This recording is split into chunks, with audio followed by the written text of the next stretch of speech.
ಮಂಜುನಾಥ ಚೆನ್ನಪ್ಪ ಕಾರ್ಲಿಕರ್ ಅವರೇ ನಮಸ್ಕಾರ. ನಮಸ್ಕಾರ ಸರ್. ಈ ಸಮಗ್ರ ಕೃಷಿ ಅಂದ್ರೆ ನಿಮ್ಮ ದೃಷ್ಟಿಯಲ್ಲಿ ಏನು? ಸಮಗ್ರ ಕೃಷಿ ಅಂದ್ರೆ ನಮ್ಮ ದೃಷ್ಟಿಯಲ್ಲಿ ಒಂದೇ ಬೆಳೆಯೋದಕ್ಕಿಂತಾನು ಸಮಗ್ರ ಕೃಷಿಯಾಗಿ ನಾನಾ ತರದ ಒಂದು ವಿಷಯಗಳು ನಾವು ಬೆಳೆದ್ರೆ ಒಂದು ರೈತ ಮುಂದ್ಗಡೆ ಬರಲಿಕ್ಕೆ ಸಾಧ್ಯತೆ ಆಗಬಹುದು ಅನ್ನುವಂತ ಒಂದು ಉದ್ದೇಶದಿಂದ ಸಮಗ್ರ ಕೃಷಿ ಮಾಡ್ಬೇಕು ಸರ್. ಈಗ ಯಾವುದೇ ಒಂದು ಬೆಳೆಯನ್ನ ನಂಬಿಕೊಂಡ್ರೆ ಎಷ್ಟು ಸಾರಿ ಬೆಲೆ ಕುಸಿತ ಆಗಬಹುದು ಅಥವಾ ನಿರೀಕ್ಷಿಸಿದಂತಹ ಒಂದು ಫಸಲು ಮತ್ತು ಬೆಲೆಯೂ ಕೂಡ ಸಿಗದೆ ಹೋಗಬಹುದು ಅಂತ ಹೇಳುವಂತಹದ್ದು.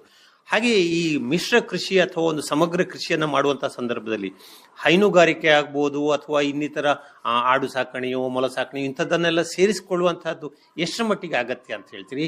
ಕೃಷಿಗೆ ಎಷ್ಟರ ಮಟ್ಟಿಗೆ ಅದು ಪೂರಕವಾಗ್ತದೆ ಸರ್? ಅದು ವಿಷಯ ಅಗತ್ಯ. ಯಾಕಂದ್ರೆ ಅದು ಒಂದು ಕೃಷಿ ಮಾಡಿದೀವಿ ಅಂದ್ರೆ ಅದು ಬಿದ್ದ ನಂತರ ಒಂದು ರೈತ ಮೇಲ್ಗಡೆ ಬರಲಿಕ್ಕೆ ಸಾಧ್ಯತೆ ಆಗಲ್ಲ ಸರ್. ಅದರ ಸಲುವಾಗಿ ಬೇರೆ ಬೇರೆ ರೀತಿ ಮೀನು ಸಾಕಾಣಿಕೆ ಆಗಲಿ, ಆಡು ಸಾಕಾಣಿಕೆ ಆಗಲಿ, ಮೊಲ ಸಾಕಾಣಿಕೆ ಆಗಲಿ, ಒಂದು ಬೆಳೆಯಲ್ಲಿ ಕುಸಿದು ಬಿದ್ದರೂ ಮತ್ತೊಂದು ಬೆಳೆಯಲ್ಲಿ ಒಂದು ಸ್ವಲ್ಪರ ಒಂದು ಅವಕಾಶ ಆಯ್ತಂದ್ರೆ ಅವನು ಬೀಳಲ್ಲ. ಅದಕ್ಕೆ ಆ ರೈತನಿಗೆ ಸಾಕಷ್ಟು ಒಂದು ಶಕ್ತಿ ಬರ್ತೈತೆ ಅನ್ನುವಂಥದ್ದು ಒಂದು ನನಗೆ ಕಂಡೀಷನ್. ಈಗ ಹಸು ಸಾಕಣೆಯನ್ನು ಕೂಡ ನೀವು ಮಾಡ್ಕೊಂಡು ಬಂದಂತವ್ರು, ಹೈನುಗಾರಿಕೆಯನ್ನು ಕೂಡ ಕೃಷಿಗೆ ಪೂರಕವಾಗಿ ಮಾಡಬೇಕು ಅನ್ನುವಂಥ ಒಂದು ದೃಷ್ಟಿಕೋನದಲ್ಲಿ ಹೇಳಿ, ಹಸು ಸಾಕಣೆ ಎಷ್ಟರ ಮಟ್ಟಿಗೆ ಅದು ಕೃಷಿಗೆ ಪೂರಕವಾಗ್ತದೆ ಮತ್ತು ನಿರ್ವಹಣಾ ಕ್ರಮಗಳು ಅಂದ್ರೆ ಏನೇನು ಮಾಡ್ತೀರಿ? ನೋಡಿ ಸರ್, ಹಸು ಸಾಕಾಣಿಕೆ ಮಾಡಿದ ನಂತರ ಹಸುವಿನ ಹಾಲಿನ ಸಲುವಾಗಿ ಸಾಕಾಣಿಕೆ ಮಾಡಬಾರದು. ಯಾಕಂದ್ರೆ ಅದರಲ್ಲಿ 5 ತರದ ಒಂದು ದೊಡ್ಡ ಇನ್ಕಮ್ ಇದೆ. ಯಾಕಂದ್ರೆ ಅದು ಒಂದು ವೆಸ್ಟೇಜ್, ಯಾವ ರೀತಿ ವೆಸ್ಟೇಜ್ ಇರ್ತೈತಲ್ಲ, ವೆಸ್ಟೇಜ್ದಿಂದ ಎರೆಹುಳ ಗೊಬ್ಬರ ತಯಾರಾಗ್ತೈತಿ. ಮತ್ತೊಂದು ಅದರದ ಮೂತ್ರದಿಂದ ಮತ್ತೊಂದು ವಿಶೇಷವಾಗಿ ಜೀವಾಮೃತ ತಯಾರಾಕೈತಿ. ಬೇರೆ ಬೇರೆ ರೀತಿ ಗೊಬ್ಬರ ತಯಾರು ಮಾಡ್ಲಿಕ್ಕೆ ಬರ್ತೈತಿ. ಹಿರಿಯ ಗೊಬ್ಬರ ನಾವು ಗೌರ್ಮೆಂಟ್ ದಿಂದ ಹಿರಿಯ ಗೊಬ್ಬರ ತರ್ತೀವಲ್ಲ, ಇಲ್ಲೇ ಹಿರಿಯ ಗೊಬ್ಬರ ತಯಾರು ಮಾಡ್ಲಿಕ್ಕೆ ಬರ್ತೈತಿ. ಅದು ಕರು ಬರ್ತೈತಿ, ಕರುವಿದಿಂದ ಒಂದು ಅವಕಾಶ. ಮತ್ತದು ಇಳಿದ ನಂತರ ಅದು ವೆಸ್ಟೇಜ್ ಇರ್ತೈತಿ, ಅದರದಿಂದ ಒಂದು ಜೀವಜಲ ಅಂತ ಹೇಳಿ ಅದು ಒಂದು ಗೊಬ್ಬರ ತಯಾರಾಕೈತಿ. ಹೀಗೆ ಒಂದು 5 ತರದ ಒಂದು ಯೋಚನೆ ಮಾಡಿದೀವಿ ಅಂದ್ರೆ ಅದಕ್ಕೆ ನಮಗೆ ಒಂದು ಶಕ್ತಿ ಬಲ ಬರ್ತೈತಿ. ಒಂದೇ ಹಾಲಿನ ಸಲುವಾಗಿ ನಾವು ಹೈನುಗಾರಿಕೆ ಮಾಡ್ತೀವಿ ಅನ್ನುವಂತ ರೈತ ಏನಿದೆಯಲ್ಲ, ಅವ್ರ ರೈತ ಯಾವತ್ತೂ ಹೈನುಗಾರಿಕೆ ಮಾಡಿ ಮುಂದೆ ಬರಲಿಕ್ಕೆ ಸಾಧ್ಯ ಇಲ್ಲ ಸರ್. ಅದೀಗ ಹೈನುಗಾರಿಕೆ ಅಂದ್ರೆ ಹೇಗೆ ಮಾಡ್ತೀರಿ ನೀವು? ಅದರ ಒಂದು ಸೂಕ್ಷ್ಮ ವಿಚಾರಗಳು ಏನೇನು ಸರ್? ಹೈನುಗಾರಿಕೆ ಮಾಡ್ಬೇಕಂದ್ರೆ ಬಹಳ ವಿಜಯವಾಗಿ ಹೈನುಗಾರಿಕೆ. ಯಾಕಂದ್ರೆ ಹೈನುಗಾರಿಕೆದಲ್ಲಿ ಬಹಳ ಅಂದ್ರೆ ನಮ್ಮ ಯಾವ ಏರಿಯಾದಲ್ಲಿ ಯಾವ ಸ್ಥಳೀಯಗಳು ಬೇಕಾಕೇತಲ್ಲ, ಆ ಸ್ಥಳೀಯ ನಿಯಮಾಂತರ ಹೋದ್ರೆ ಆ ರೈತನಿಗೆ ಯಾವುದೇ ಸಮಸ್ಯೆ ಇಲ್ಲ. ಯಾಕಂದ್ರೆ ಹೈನುಗಾರಿಕೆ ಮಾಡ್ಬೇಕಾದ್ರೆ ಬಹಳಷ್ಟು ದೊಡ್ಡ ಲಕ್ಷಾಂತರ ರೂಪಾಯಿ ಕೊಟ್ಟು ನಾವು ಆಕಳ ತರಬೇಕು, ಮತ್ತೆ ಅದು ಹಾಲು ಒಂದು 10 ರಿಂದ 20 ಲೀಟರ್ ನಾವು ಹಾಲು ತೆಗಿಬೇಕು. ಇದೆಲ್ಲ ರೈತನ ಮುರುಕ್ತನ ವಿಷಯ. ಏನು, ಅದು 4 ಲೀಟರ್ ಹಾಲು ಕೊಡ್ಲಿ, 2 ಲೀಟರ್ ಹಾಲು ಕೊಡ್ಲಿ, ಆದ್ರೆ ಅದರದ ನಿಯಮ ಪ್ರಕಾರ ಹೋದರೆ ಆ ಹೈನುಗಾರಿಕೆಯಲ್ಲಿ ಸಕ್ಸಸ್. ಜೀವನದಲ್ಲಿ ಹೈನುಗಾರಿಕೆ ಯಾರು ಮಾಡ್ತಾರಲ್ಲ ಹೊರತು ಅವರಿಗೆ ಯಾವುದೇ ಕಾರಣಕ್ಕೂ ಲಾಸ್ ಇಲ್ಲ. ಈಗ ಈ ಹಸುವಿನ ಸಗಣಿಯನ್ನ ಉಪಯೋಗಿಸಿಕೊಂಡು ಅಥವಾ ಗೋಮೂತ್ರವನ್ನ ಬಳಕೆ ಮಾಡಿಕೊಂಡು ನೀವು ಜೀವಾಮೃತ ಮಾಡುವಂತಹದ್ದಾಗ್ಬೋದು, ಎರೆಗೊಬ್ಬರ ತಯಾರಿ ಆಗ್ಬೋದು, ಇದನ್ನೆಲ್ಲ ಮಾಡ್ತಾ ಇದ್ದೀರಿ ಅಂತ ಹೇಳಿದ್ರಿ. ಸ್ವಲ್ಪ ಹೇಳಿ, ಎರೆಗೊಬ್ಬರ ತಯಾರಿ ಮಾಡುವಂತಹ ಒಂದು ವಿಧಾನ ಹೇಗೆ ಮತ್ತು ಬಳಕೆ ಎಲ್ಲ ಹೇಗೆ? ಬಹಳ ಒಳ್ಳೆ ಸರ್. ಯಾಕಂದ್ರೆ ಇದು ಎರೆಹುಳ ಗೊಬ್ಬರ ತಯಾರು ಮಾಡಬೇಕಾದ್ರೆ ನೋಡಿ, ನಾವು ₹1 ಇನ್ವೆಸ್ಟ್ಮೆಂಟ್ ಮಾಡ್ಬೇಕನ್ನುವಂತ ಅವಶ್ಯಕತೆ ಇಲ್ಲ. ಒಂದು ಸಣ್ಣ ಗುಂಡಿ ಹೊಡೆದು ಅದರಲ್ಲಿ ಒಂದು ತಾಡ್ಪತ್ರೆ ಹಾಕಿ ಅದರಲ್ಲಿ ಸಗಣಿ ಮತ್ತು ವೆಸ್ಟೇಜ್ ತಗೊಂಡು ಹೋಗಿ ಹಾಕಿ ಅದರಲ್ಲಿ ಹುಳ ಮಾಡಬೇಕಾದ್ರೆ 1 ಪಾವು ಕೆಜಿ ಕಡ್ಲಿ ಹಿಟ್ಟು ಮತ್ತು ಮೊಸರು ಅರ್ಧ ಕೆಜಿ, ಬೆಲ್ಲ ಅರ್ಧ ಕೆಜಿ, ಮೂತ್ರ ಅರ್ಧ ಲೀಟರ್ ಮತ್ತು ಮಣ್ಣು ಅರ್ಧ ಕೆಜಿ ಅಷ್ಟೇ ಮಿಕ್ಸ್ ಮಾಡಿ ಅದು 9 ದಿನ ಇಟ್ಟರೆ ಸಾಕು. ಆಟೋಮೆಟಿಕ್ ಆಗಿ ಹುಳ ತಯಾರಾಗ್ತವೆ. ಹುಳ ತಯಾರಾದ ನಂತರ ಆ ಎರೆಹುಳ ಗೊಬ್ಬರದಲ್ಲಿ ಸಾಕಷ್ಟು ಹುಳ ಆಗ್ತವೆ. 15 ರಿಂದ 20 ದಿನದಲ್ಲಿ ನಾವು ತೊಟ್ಟಿ ಮಾಡಿದೀವಿ ಅಂದ್ರೆ ಆ ತೊಟ್ಟಿದಲ್ಲಿ ಮಿನಿಮಮ್ ಇಲ್ಲಂದ್ರೂ ಬಹಳ ಇಲ್ಲಪ್ಪ ಅಂದ್ರೂ 5 ಕ್ವಿಂಟಲ್ ಗೊಬ್ಬರ ತಯಾರಾಗ್ತದೆ. 5 ಕ್ವಿಂಟಲ್ 5,000 ರೂಪಾಯಿ ಇನ್ಕಮ್ ಬಂತು. ಅದೇ ರೀತಿ ಒಂದು ಆಕಳದಲ್ಲಿ ಹಾಲಿನ ರೇಟು 30,000 ರೂಪಾಯಿ ಆದ್ರೆ ಸಗಣಿ ರೇಟು 1 ವರ್ಷಕ್ಕೆ ಮಿನಿಮಮ್ 80,000 ರಿಂದ 90,000 ರೂಪಾಯಿ ಆಗ್ತದೆ. ಅದರಲ್ಲಿ ಮೂತ್ರದಿಂದ ಜೀವಾಮೃತ ಮಾಡಿದ ನಂತರ ನಾವು 1,200 ರೂಪಾಯಿ ಖರ್ಚು ಮಾಡಿದ್ರೆ, ಅಂದ್ರೆ ಬೆಲ್ಲಕ್ಕೆ ಮತ್ತು ಹಿಟ್ಟಿಗೆ ಅಷ್ಟೇ, ಹಿಟ್ಟು 1 ಕೆಜಿ, ಬೆಲ್ಲ 2 ಕೆಜಿ ಖರೀದಿ ಮಾಡಿದೀವಿ ಅಂದ್ರೆ ಮಣ್ಣು, ಸಗಣಿ, ಮೂತ್ರ, ನೀರದಿಂದ 1 ಬ್ಯಾರಲ್ ತಯಾರು ಮಾಡಿದ್ರೆ 2 ಚೀಲ DAP ಗೊಬ್ಬರ ತಯಾರಕ್ಕೆ, ಅಂದ್ರೆ 14 ಅಷ್ಟ ತಯಾರಾಗುವಂತ ವಸ್ತು ಬರೇ ಒಂದು 25 ಲೀಟರ್ ಮೂತ್ರದಲ್ಲಿ ತಯಾರಾಗ್ತದೆ ಸರ್. ಈ ಜೀವಾಮೃತ ಮತ್ತು ಎರೆಗೊಬ್ಬರದ ಕೃಷಿಯಲ್ಲಿ ಬಳಕೆ ಎಲ್ಲ ಹೇಗೆ, ಆ ವರ್ಷದ ಯಾವ ಸಮಯದಲ್ಲಿ ಹಾಕುವಂತ ಒಂದು ವಿಧಾನ ಎಲ್ಲ ಹೇಗೆ? ಬಹಳ ಒಳ್ಳೆ ವಿಷಯ ಸರ್. ಯಾಕಂದ್ರೆ ಜೀವಾಮೃತ ಪ್ರತಿ ವರ್ಷಕ್ಕೆ 3 ಸಲ ನಮ್ಮ ಭೂಮಿಗೆ ಕೊಡಬೇಕು. ಯಾವಾಗಲೂ ಕೊಡ್ರೆ ನಡೀತಿದೆ, ಅದಕ್ಕೆ ಟೈಮ್ ಟೇಬಲ್ ಏನು ಸಂಬಂಧ ಇಲ್ಲ. ಬೇಸಿಗೆ ಆಗ್ಲಿ ಮಳೆಗಾಲದಲ್ಲಿ ಆಗ್ಲಿ ಯಾವಾಗನೂ ಆಗ್ಲಿ 3 ಸಲ ಪ್ರತಿಯೊಂದು ಬೆಳೆಗೆ ಹಾಕಿದರೆ ನಾವು ತೆಗೆಯುವಂತ ಬೆಳೆ 30 ಕ್ವಿಂಟಲ್ ಇತ್ತಂದ್ರೆ ಆ ಬೆಳೆ 40ರಿಂದ 45 ಕ್ವಿಂಟಲ್ ಬೆಳೆ ಸಿಗ್ತೈತಿ. ಹೌದು, ಕಬ್ಬಾಗ್ಲಿ ಜೋಳ ಆಗ್ಲಿ ಭತ್ತ ಆಗ್ಲಿ ಪ್ರತಿಯೊಂದು ಜಾಸ್ತಿ. ಎರೆಹುಳ ಗೊಬ್ಬರ ಏನಿದೆಯಲ್ಲ ನಾವು ಮುಂಗಾರಿ ಟೈಮಿಗೆನ ಕೊಡ್ಬೇಕದು. ಮುಂಗಾರಿ ಟೈಮಿಗೆ ಕೊಟ್ಟಿದೀವಿ ಅಂದ್ರೆ ಆಟೋಮೆಟಿಕ್ ಆಗಿ ಭೂಮಿ ಎಲ್ಲ ಮಿದುವಾಗಿ ಬಂದ್ಬಿಡ್ತೈತಿ. ಮಿದು ಆಯ್ತಂದ್ರೆ ಭೂಮಿ ನಮ್ಮ ಫಲತೆ ಜಾಸ್ತಿ ಆಕ್ಕೈತಿ. ಮತ್ತೆ ನಾವು ಬೇರೆ ಬೇರೆ ಗೊಬ್ಬರ ತರಬೇಕು, ಬೇರೆ ಬೇರೆ ಏನಾರ ತರಬೇಕು, ಮತ್ತು ಕೀಟನಾಶಕ ಕಡಿಮೆ ಆಕ್ಕೈತಿ ಸರ್. ಈಗ ಎರೆ ಗೊಬ್ಬರ ಮತ್ತು ಜೀವಾಮೃತ ಅಲ್ಲದೆ ನೀವು ಕೂಡ ಈ ರಾಸಾಯನಿಕ ಗೊಬ್ಬರ ಬಳಕೆ ಮಾಡಿದೀಯಾ? ಮೊದಲು ನಮ್ಮ ತಂದೆಯವರು ಮಾಡ್ತಿದ್ರು, ನಾವು ಮಾಡಿದ್ದೀವಿ. ಈಗ ನಾನು 11 ವರ್ಷದಿಂದ ಆ ಬೇರೆ ಕೆಮಿಕಲ್ ಇದ್ದಿದಂತ ವಸ್ತು ಯಾವುದೇ ವಾಪರ್ಸಲ್ಲ ಸರ್. ಈಗ ಅದು ಯಾಕೆ ಬೇಡ ಅಂತ ನಿಮ್ಗೆ ನಿರ್ಧಾರ ಮಾಡಿದ್ರಿ? ನೋಡಿ ಸರ್, ನನಗೆ ಬೇಡ ಅನ್ನುವಂತ ಒಂದು ನಿರ್ಧಾರ ಬರಬೇಕಾದ್ರೆ ನಾನು ಈ ಬೇರೆ ಬೇರೆ ಗೊಬ್ಬರ ಹಾಕಿದ ನಂತರ ಬರುವಂತ ಇನ್ಕಮ್ ದಿನಕ್ಕೆ ದಿನ ಕಡಿಮೆ ಆಗುವಂತ ಬಂತು. ಇನ್ಕಮ್ ಕಡಿಮೆ ಆಯ್ತು. ಮತ್ತೇನಾಯ್ತು, ನಾವು ತಿನ್ನುವಂತ ಆಹಾರ ಒಂದು ಕೆಮಿಕಲ್. ಯಾಕಂದ್ರೆ ಆ ಭೂಮಿ ತಾಯಿಗೆ ನಾವು ವಿಷ ಉಣಿಸಿದ್ರೆ ನಮಗ ಆ ವಿಷ ಬರಾತೈತೆ ಅನ್ನೋದು ಒಂದು ನನಗೆ ಅನುಭವ ಬಂದು ಅದರಲ್ಲಿಂದ ನಾನು 11 ವರ್ಷದಿಂದ ನಾನು ಅದೆಲ್ಲ ಬಿಟ್ಟು ಈಗ ನಾನು ಸಮಗ್ರ ಕೃಷಿಯಲ್ಲಿ ಹೊಕ್ಕಿದ್ದೇನೆ ಮತ್ತು ಸಾವಯವ ಕೃಷಿನ ಮಾಡ್ತೇನೆ. ಪ್ರತಿಯೊಂದು ತರಕಾರಿ ಬೆಳಿಬೇಕಾದ್ರೆ, ತೋಟಗಾರಿಕೆ ಬೆಳಿಬೇಕಾದ್ರೆ, ಬೇರೆ ಬೇರೆ ಭತ್ತ, ಕಬ್ಬು, ಜೋಳ, ಗೋಧಿ, ಹೆಸರು ಕಾಳು, ಬೇರೆ ಬೇರೆ ಸುಮಾರು ಒಂದು ನಾನು ಬೆಳೆಸುವಂತದ್ದು ಈಗ ನನ್ನ ಹೊಲದಲ್ಲಿ ಮಿನಿಮಮ್ ಇಲ್ಲಂದ್ರೆ 28 ನಮೂನಿದ ತರಕಾರಿ ಬೆಳೆಸ್ತೇನೆ. ಈಗ ಬೇರೆ ಬೇರೆ ತರಕಾರಿ ಬೆಳೆ ಆಗ್ಬೋದು ಅಥವಾ ಆಹಾರದ ಬೆಳೆಗಳಾಗ್ಬೋದು, ಭತ್ತ ಆಗ್ಬೋದು, ಕಬ್ಬು ಆಗ್ಬೋದು, ಜೋಳ ಆಗ್ಬೋದು, ಇಂಥದ್ದೆಲ್ಲ ನೀವು ಬೆಳಿತಾ ಇದ್ರಿ. ಇವುಗಳಲ್ಲಿ ಈ ಕೀಟ ಮತ್ತು ರೋಗಗಳ ಒಂದು ನಿರ್ವಹಣೆಯನ್ನ ಸಾವಯವ ರೀತಿಯಲ್ಲಿ ಯಾವ ರೀತಿ ಮಾಡ್ತೀರಿ? ಬಹಳ ಒಳ್ಳೆ ಕ್ವಶನ್ ಕೇಳಿದ್ರಿ ಸರ್. ಯಾಕಂದ್ರೆ ನೋಡಿ, ಕೀಟ ಹೆಂಗೆ ನಾವು ಕಂಟ್ರೋಲ್ ಮಾಡಬೇಕು ಅನ್ನುವಂಥದ್ದು ನಮಗೆ 1 ರೂಪಾಯಿನೂ ಖರ್ಚು ಇಲ್ಲದೆ ನಮ್ಮ ಕಡೆ ಔಷಧ ತಯಾರಿದೆ. ಯಾಕಂದ್ರೆ ನಮ್ಮ ಹೊಲಸು, ಯಾಕಂದ್ರೆ ಬೇವಿನ ತಪ್ಪಲ ಮತ್ತೆ ಅದು ಗೊಬ್ಬರದ ತಪ್ಪಲ ಅಂತಿರ್ತೈತಿ, ಮತ್ತು ತುಂಬಾ ಅಂತ ನಾವು ತುಂಬಾ ಅಂತೀವಿ, ತುಂಬೆ ಗಿಡ, ಆ ತುಂಬೆ ಗಿಡ ತಪ್ಪಲ ಎಲ್ಲಾ ತಂದು ನಾವು ಕೊಳಿಲಿಕ್ಕೆ ಹಾಕ್ತಿವಿ. ಅದು ಸುಮಾರು 1 ತಿಂಗಳು 1 ದಿನ ಕೊಳಿತೀವಿ ನಾವು. ಅದಕ್ಕೆ ಹಾಕಿ ಪ್ಯಾಕ್ ಮಾಡಿ ಅದರಲ್ಲಿ ಒಂದು ಸ್ವಲ್ಪ ಗೋಮೂತ್ರ ಹಾಕಿ ಅದು ತಗೊಂಡು ಅದು ಮತ್ತು ಸಾನ್ಸಿ ಅದು ಇದು ಮಾಡಿಕೆ ಸ್ಪ್ರೇ ಮಾಡಿದೀವಿ ಅಂದ್ರೆ ಎಂತ ಹುಳಾನು ಬರಲ್ಲ, ಎಂತ ಏನೇನೂ ತಿನ್ನಲ್ಲ. ಅದಕ್ಕೆ ಅಂದ್ರೆ ಎಷ್ಟು ದಿವಸಕ್ಕೊಂದ್ಸರಿ ಸ್ಪ್ರೇ ಮಾಡಬೇಕು? ಅದು ಸ್ಪ್ರೇ ಮಾಡ್ಬೇಕಾದ್ರೆ 8 ದಿನಕ್ಕೊಂದ್ಸಲ ಸ್ಪ್ರೇ ಮಾಡ್ಲೇಬೇಕು ತರಕಾರಿಗೆ. ಮತ್ತೆ ನಮಗೆ ಭತ್ತಕ್ಕೆ ಆಗ್ಲಿ, ಮತ್ತೆ ಜೋಳಕ್ಕಾಗ್ಲಿ, ಮತ್ತೆ ಕಬ್ಬಿಗೆ ಆಗ್ಲಿ ನಾವು ವರ್ಷಕ್ಕೆ 3 ಸಲ, ಅಂದ್ರೆ ಒಂದು ಪಿಕ್ಕಿಗೆ 3 ಸಲ ಸ್ಪ್ರೇ ಮಾಡಬೇಕು. ತರಕಾರಿಗೆ ಆದ್ರೆ ಪ್ರತಿ ವಾರಕ್ಕೆ 1 ಸಲ ಸ್ಪ್ರೇ ಮಾಡ್ಬೇಕು ಸರ್. ಯಾವುದೇ ಕೆಮಿಕಲ್ ಇಲ್ಲದೆ ವಸ್ತು ತಯಾರಾಗ್ತೈತಿ. ಅಂದ್ರೆ ಎಲ್ಲ ಕೀಟ ಮತ್ತು ರೋಗಗಳು ಕೂಡ ಹತೋಟಿ ಆಗ್ತವೆ. ಹತೋಟಿ ಆಕೈತಿ, ಖಂಡಿತ ಹತೋಟಿ ಆಕೈತಿ. ಸರ್, ಈಗ ಈ ಕಳೆ ಗಿಡಗಳಂತ ಇದೆಯಲ್ಲ, ಅವುಗಳ ಒಂದು ನಿರ್ವಹಣೆ ಮಾಡುವಂತದ್ದೆಲ್ಲ ಹೇಗೆ? ನೋಡಿ ಸರ್, ಕಳೆ ಗಿಡಗಳಿಗೆ ಯಾಕಂದ್ರೆ ಅದಕ್ಕೂ ಒಂದು ವಿಶೇಷವಾಗಿ ನಾನು ಒಬ್ರು ನನಗೆ ವಿಶೇಷವಾಗಿ ನನಗೆ ತಿಳಿಸ್ಕೊಟ್ಟಿದ್ರು. ಯಾಕಂದ್ರೆ ನಾವು ಕಳೆನಾಶಕ ಹೊಡಿತೇವೆ ಮತ್ತೆ ಬೇರೆ ಬೇರೆ ಔಷಧಿಗಳು ಹೊಡೆದ ಕೆಲಸ ನಾವು ಕಳೆನಾಶಕ ನಾಶ ಮಾಡುವಂತ ಒಂದು ಉದ್ದೇಶ ಮಾಡ್ತೀವಿ. ಆದ್ರೆ ಅದಕ್ಕೆ ನಮ್ಮಲ್ಲಿ ಒಂದು ಎಕ್ಕಿ ಗಿಡ ಅಂತ ಇರ್ತೈತಿ.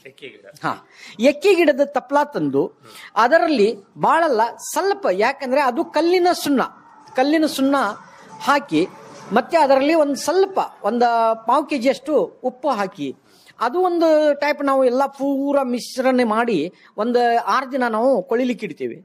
ಅದು ತಗೊಂಡು ಎಲ್ಲಿ ಕಳೆ ಬರ್ತೈತಲ್ಲ ಅಲ್ಲೇ ನಾವು ಸ್ಪ್ರೇ ಮಾಡಿಬಿಟ್ಟಿದೀವಿ ಅಂದ್ರೆ ಕಳೆ ಬರೋದೇನೇ ಇಲ್ಲ, ಕಳೆನೂ ಬರಲ್ಲ. ಯಾಕಂದ್ರೆ ಕಳೆನಾಶಕ ತರಬೇಕಂತ ಅವಶ್ಯಕತೆ ಇಲ್ಲ, ಇಲ್ಲೇ ನಮ್ಗೆ ಕಳೆನಾಶಕ ತಯಾರಾಕೈತಿ 1 ರೂಪಾಯಿ ಖರ್ಚಿಲ್ಲದೆ. ಯಾಕಂದ್ರೆ ಖರ್ಚು ಕಡಿಮೆ, ಇನ್ಕಮ್ ಜಾಸ್ತಿ. ಬಹುಶಃ ಇಲ್ಲಿ ಇನ್ನೊಂದು ವಿಷಯವನ್ನ ನಾವು ಹೇಳಬೇಕು. ಈ ಎಕೆ ಗಿಡದ ಹಾಲು ಇದೆಯಲ್ಲ, ಅದು ಕಣ್ಣಿಗೆ ಬೀಳದ ಹಾಗೆ ನೋಡ್ಕೋಬೇಕು, ಬಹಳ ಜಾಗ್ರತೆ ಇದು. ಇಲ್ಲ ಸರ್, ಯಾಕಂದ್ರೆ ಅದು 3 ಟೈಮ್ ಎಲ್ಲಾ ಕೂಡಿಸಿ ನಾವು ಕೊಳಿಲಿಕ್ಕೆ ಹಾಕ್ತಿವಲ್ಲ, ಅದರಿಂದ ಪವರ್ ಕಡಿಮೆ ಆಕೈತಿ. ಅಲ್ಲ, ಎಲೆಯನ್ನು ಕೀಳುವ ಎಲೆ ಕೀಳುವಾಗ ಅದು ಎಲ್ಲೇ ಮೈಗೆ ಹಚ್ಚಬಾರ್ದು, ಅದು ಮೈಗೆ ಹಚ್ಚಬಾರ್ದು. ಯಾಕಂದ್ರೆ ಅದು ತೆಗೆದು, ಯಾಕಂದ್ರೆ ಶಿಸ್ತಿ ಒಳಗ ತೆಗೆದಕ್ಕೆ ತಂದು ನಾವ್ ಏನ್ ಮಾಡ್ಬೇಕು, ಅದು ಡೈರೆಕ್ಟ್ ಆಗಿ ಬ್ಯಾರಲ್ ಅಲ್ಲಿ ಹಾಕ್ಬೇಕು. 6 ದಿನದ ಮೇಲೆ ನಾವು ಅದಕ್ಕೆ ಹಿಡಿದ ಕೆಸ ನಾವು ಅದ್ರದ್ದು ಎಲ್ಲಿ ಹಚ್ಚಿದ್ರು ಅದು ನಮ್ಗೆ ಅಪಾಯ ಆಗಲ್ಲ. ಫಸ್ಟಿಗೆ ನಾವು ಸ್ಟಾರ್ಟಿಂಗ್ ತರಲಿಕ್ಕೆ ಹೋಗುವಾಗ ಎಲ್ಲೇ ಹತ್ತಬಾರ್ದು. ಆ ಹಾಲು ಎಲ್ಲಿ ಹತ್ತಿತ್ತಲ್ಲ ಅಲ್ಲೇ ನೋವು ಆಗ್ಲಿಕ್ಕೆ ಸ್ಟಾರ್ಟ್ ಆಕೈತಿ ಮನುಷ್ಯನಿಗೆ.